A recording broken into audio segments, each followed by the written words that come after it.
Bwana kwa moyo wako wote, wala usizitegemee akili zako mwenyewe. Katika njia zako zote mkiri yeye, naye atayanyosha mapito yako.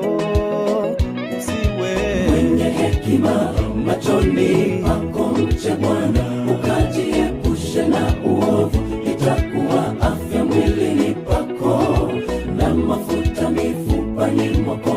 Mheshimu Bwana kwa mali yako na kwa malimbuko ya mazao yako yote, ndipo ghala zako zitakapojazwa kwa wingi na mashinikizo yako yatafurika divai mpya.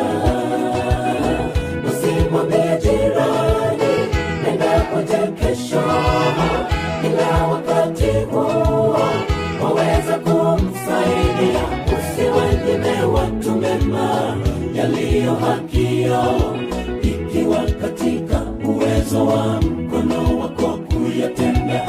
Usishindane na mtu bila sababu yoyote, ikiwa hakukudhuru kwa lolote, mpende hata milele. Usimwambie jirani, nenda uje kesho, ila wakati huo waweza kumsaidia. Usiwanyime watu mema yaliyo haki yao, ikiwa katika uwezo wa mkono wako kuyatenda. Usishindane na mtu bila sababu yoyote, ikiwa